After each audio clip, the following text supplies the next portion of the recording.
ನಮಸ್ಕಾರ. ನನ್ನ ಹೆಸರು Wasim Khan. Welcome to HR interview tips. ಇವತ್ತು ನಾನು ನಿಮಗೆ ಕಾಮನ್ ಆಗಿ ಕೇಳುವಂಥ ಪ್ರಶ್ನೆ ಆದಂಥ tell me about yourself ಅಂತ ಇಂಟರ್ವ್ಯೂ ಕೇಳಿದಾಗ ಏನು ಹೇಳಬೇಕು ಅನ್ನೋದನ್ನ ಬಗ್ಗೆ ನಾವು ಮಾತಾಡ್ತಾ ಇದ್ದೀವಿ. ಇಂಟರ್ವ್ಯೂಗೆ ನಾವು ಹೋಗಿದ ತಕ್ಷಣ ನಾವು ಫಸ್ಟು ಕೂತ್ಕೊಳ್ಳೋದು ಚೇರಲ್ಲಿ. ಸೊ ಸೀಟಲ್ಲಿ ಕೂತ್ಕೋತೇವೆ. ಸೊ ಇಂಟರ್ವ್ಯೂ ಸೀಟಲ್ಲಿ ನಾವು ಕೂತ್ಕೋತೇವೆ. ಸೊ SEAT ಇದನ್ನು ನಾವು ಜ್ಞಾಪನ ಇಟ್ಕೊಂಡ್ರೆ ನಾವು tell me about yourself ಅನ್ನೋ ಪ್ರಶ್ನೆಗೆ ಈಸಿಯಾಗಿ ಉತ್ತರ ಕೊಡ್ಬೋದು. ಹೇಗೆ? S stands for skill set. ನಿಮ್ಮ ಸ್ಕಿಲ್ ಸೆಟ್ ಬಗ್ಗೆ ಮಾತಾಡ್ಬೋದು.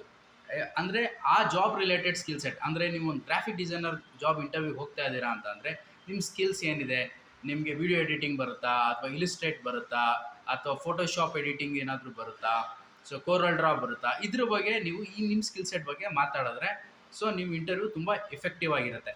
ಎರಡನೇದು SE ಆದಮೇಲೆ S ಆದ ನಂತರ ಇ ಅಂದರೆ ನಿಮ್ಮ ಎಜುಕೇಷ್ನಲ್ ಬ್ಯಾಕ್ಗ್ರೌಂಡ್ ಮತ್ತು ನಿಮ್ಮ ಎಕ್ಸ್ಪೀರಿಯನ್ಸ್ ಏನಾದ್ರು ಇದ್ದರೆ ಅದ್ರ ಬಗ್ಗೆ ನೀವು ಮಾತಾಡ್ಬೋದು.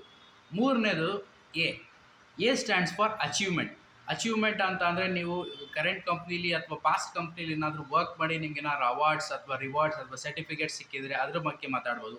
ಅಲ್ಲ, ನೀವು ಫ್ರೆಷರ್ ಆಗಿ ಏನಾದರೂ ಕೋರ್ಸ್ ಮಾಡಿದ್ದು ಇಂಥ ಗ್ರಾಫಿಕ್ ಡಿಸೈನರ್ ಜಾಬ್ ಇಂಟರ್ವ್ಯೂಗೆ ಹೋಗ್ತಾ ಇದ್ದೀರಾ ಅಂತ ಅಂದರೆ ಅಲ್ಲಿ ನಿಮ್ಮ ಕಾಲೇಜಲ್ಲಿ ಏನಾದರೂ ಒಂದು ಲೈವ್ ಪ್ರಾಜೆಕ್ಟ್ಸ್ ಮಾಡಿ ಅದರಲ್ಲಿ ಏನಾದರೂ ನೀವು ಕಲ್ತಿದ್ರೆ ಅಂಥ ಅಚೀವ್ಮೆಂಟ್ಸ್ ಬಗ್ಗೆ ಏನಾದರೂ ನೀವು ಮಾತಾಡ್ಬೋದು. ಮೂರನೇದು ಆದ ನಂತರ ಕೊನೆಯದಾಗಿ ನಾಲ್ಕನೇದು ಎ ಆದ ನಂತರ ಟಿ ಅಂದರೆ type of person you are. ಅಂದರೆ ನೀವು ಯಾವ ಟೈಪ್ ವ್ಯಕ್ತಿ, ಸೊ ದಟ್ ಆ ಕಂಪನಿಗೆ ನೀವು ಸೂಟ್ ಆಗ್ತೀರಾ, ಆ ಕಲ್ಚರ್ಗೆ ನೀವು ಸೂಟ್ ಆಗ್ತೀರಾ ಅನ್ನೋದನ್ನ ನೀವು ಎಕ್ಸ್ಪ್ರೆಸ್ ಮಾಡಬೇಕಾಗುತ್ತೆ.